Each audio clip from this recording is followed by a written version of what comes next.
Seeing this, Chloe's two little monsters attacked. One ran up and bit my arm hard. The other pushed Lily down again. Lily landed on the floor, her newly cleaned knee bleeding again. She started crying louder, shouting defiantly, "Just wait till my daddy gets here. He won't let you get away with this." Just then, a commotion started near the entrance. Arthur Ford appeared, dressed impeccably in a tailored suit, radiating power and authority. Lily screamed through her tears, "Daddy, you're finally here. They were hurting me and Mommy." For Lily started to run towards Arthur. But Ethan lunged forward, clamping a large hand over her mouth, his face contorted with rage. "You little brat, grabbing the first random guy you see and calling him daddy just to get help? You're just like your slut mother. Don't you ever think I'll acknowledge you?" Lily trembled violently, her face pale with terror, tears streaming down her cheeks. I threw myself towards her. "Let her go!" But Ethan's buddies grabbed me. Strong hands clamped over my mouth, silencing my screams. Chloe's two little shits ran over and started spitting on Lily. "Shorty, see, you can't steal our daddy." I could only watch in helpless horror as they dragged my daughter away. I fought and screamed, but they just held me tighter. Then, they started dragging me away too, rough and brutal. Ethan's friends threw me into a dark, dusty storage room. One pinned me down, grinding his foot into my back. The other pulled off his belt. He started whipping me across my back, my thighs, again and again. "Bitch, you asked for this." The leather strap bit into my skin, tearing my dress, drawing blood. It pooled on the dirty floor beneath me. I struggled to lift my head. "I never did anything to you." "Why? Why are you doing this?" The other one sneered, pulling out a thick rope. "You kept Ethan tied down back then. You ruined our fun. Chloe told us to give you a proper welcome back." He grabbed my arm violently, yanking it behind me. He tied the rope tight, so tight it cut into my skin. Blood dripped down my arm. My head swam. A horrifying thought started to form. Meanwhile, back in the ballroom, Ethan practically sprinted over to Arthur Ford, plastering a huge, fake smile on his face. "Mr. Ford, happy birthday. I'm Ethan Cole, marketing manager from the subsidiary branch. I've admired you for so long, sir. It's such an honor to finally meet you." He practically bowed in half, eagerly holding out a beautifully wrapped gift box with both hands. Arthur didn't even glance at him, his expression ice cold. Ethan scurried to keep up as Arthur walked, still smiling like an idiot. "Mr. Ford, you simply must accept this gift. It's just a small token of my esteem." Still no reaction. Ethan tried again. "Mr. Evans mentioned Mrs. Ford adores South Sea pearls. I went to great lengths to acquire this rare strand. I'm certain she'll love it." He held out a second gift box, his face beaming with anticipation. Arthur Ford stopped walking. He turned his head slowly and looked directly at Ethan. Ethan's heart leaped. He thought he'd finally gotten through. His smile became even more sickeningly sweet. "What makes you think trash like that is worthy of my wife?" Arthur said, his voice laced with contempt. Ethan froze. A wave of whispers went through the nearby guests. "Doesn't he know who Mrs. Ford is? Does he think she'd want his cheap junk? Everyone knows Mr. Ford spoils his wife rotten. Compared to what he gives her, that stuff is garbage. How embarrassing for him." Ethan's face flushed crimson. He wished the floor would swallow him whole, but this was his one chance to impress Arthur Ford. He gritted his teeth, forced his smile back on, and tried again, changing the subject. "Mr. Ford, there was a bit of a disturbance earlier. Luckily, I handled it before it could disrupt your birthday celebration." Chloe immediately sidled up, her voice soft and concerned. "Mr. Ford, that woman. She was even pretending to be your wife. She stole Mrs. Ford's jade pendant, and shamelessly told her daughter to call you daddy." Ethan puffed up his chest, eager to claim credit. "Don't worry, Mr. Ford. I've taken care of that bitch, Sarah. Locked her up tight. She won't be causing any more trouble." Arthur's expression shifted instantly. A terrifying, murderous rage flared in his eyes. He grabbed Ethan by the throat. "Where is she?" he demanded, his voice dangerously low. The onlookers thought Arthur was furious about the impersonation. They leaned in, waiting for the fireworks. "Wow, she really crossed the line. Mr. Ford is pissed. Serves her right. Pretending to be Mrs. Ford, she's digging her own grave." Just then, the head butler pushed through the crowd frantically. He fell to his knees in front of Arthur, his face white as a sheet. "Sir, it was my fault. I failed. I failed to protect Madam and Miss Lily. Please, punish me, sir." Ethan saw Arthur's fury and felt a knot of dread tighten in his stomach, but he still clung to a sliver of hope, forcing a laugh. "Mr. Ford, please, calm down. She's awful, but maybe not worth getting this worked up over. How about you let me handle her? I can teach her a lesson for you." Arthur's face was a mask of cold fury. He drew back his fist and slammed it into Ethan's face. "Take me to her." Now, Chapter 25. I curled up on the floor, pain made everything hazy. All I could do was listen helplessly to my daughter's cries. Guilt and despair washed over me. Just when I felt like giving up, the door burst open with a crash. Bright light stabbed my eyes. I struggled to look up, and saw Arthur. His face was a mask of shock and rage I'd never seen. Tears streamed down my face. The next second, he was lifting me carefully into his arms. His voice trembled near my ear. "Sarah, I'm so sorry. I'm late." I leaned against his chest. My heart slowly started to calm down. "Lily. Save Lily," I choked out. Arthur gently patted my back. His voice was soft. "Lily's okay. Lee already took her to get checked out." He carried me out of the storage room. I could feel his body trembling slightly with rage and pain for me. Upstairs in a private room, he gently placed me on a sofa. He looked at the bloody marks on my body, my raw, torn wrists. The corners of his eyes were dangerously red. Arthur urgently called the butler to get the family doctor. He told a maid to bring clean clothes for me. While the doctor treated my wounds, he never left my side, watching intently. When I trembled from the sting, his own hand clenched unconsciously. Afterward, he carried me back down to the ballroom. His eyes scanned the crowd. They landed on Ethan and Chloe. His voice was ice as he demanded, "Who the hell gave you the nerve to hurt my wife?" Ethan's face went pale, then red, then pale again. He stammered, "Mr. Ford, are you sure? Hasn't this woman deceived you? She's my wife. We have a daughter together. How can she be your wife?" Chloe chimed in, refusing to accept it. "Mr. Ford, there must be some mistake. Everyone knows Sarah is desperately in love with Ethan. She'd never remarry." Arthur completely ignored their words. He gently set me down in a chair. His cold gaze swept over Ethan's friends kneeling on the floor. A single look from him was enough. His bodyguards instantly understood and moved forward, grabbing the men. "Drag them out. Break their hands. Then hand them over to the police." Arthur's voice was low, chilling, devoid of any warmth. The crowd gasped collectively. The bodyguards moved swiftly, dragging the men away. "Mr. Ford, mercy, we'll never do it again. Please spare us. It was Chloe. She put us up to it. We didn't know anything. If we'd known Sarah was your wife, we wouldn't have dared touch her, not in a million years." Their pleas echoed through the ballroom. They were quickly hauled away. A dead silence fell over the room. Ethan's legs gave out. He collapsed to the floor, his face drained of color, cold sweat beading on his forehead. He stared up at Arthur, wanting to beg for mercy, but no words came out. Terror completely consumed him. Everyone knew Arthur Ford's methods were ruthless. Crossing him ended badly. Seeing this, Chloe suddenly dropped to her knees with a thud. She scrambled across the floor to Arthur's feet, sobbing. "Mr. Ford, it was all Ethan. He tricked me into hurting Sarah. I was just used. Please spare me." Chloe's two sons were terrified too. They immediately dropped to their knees beside her. "Yeah, he's not our real dad anyway. It's all his fault, not Mommy's." Ethan looked like he'd been struck by lightning. He stared at Chloe in utter disbelief. "Chloe, what are you saying?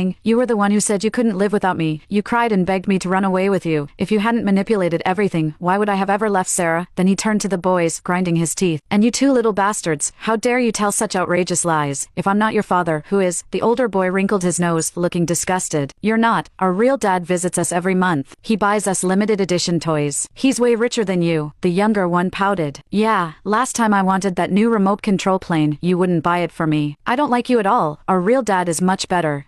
Ethan just stood there, stunned. His eyes were empty, like his soul had been ripped out. He mumbled to himself, "How is that possible? How?" Arthur paid him no attention. He barked orders at his bodyguards. "Beat them. Make them understand the price for hurting my wife." The bodyguards immediately stepped forward. Fists flew, feet kicked. Chloe screamed horribly, curling into a ball on the floor, her face pure terror. "No. Please, stop hitting me." Ethan didn't escape either. He scrambled around, trying to shield his head, blood trickling from his mouth, his face already bruising badly.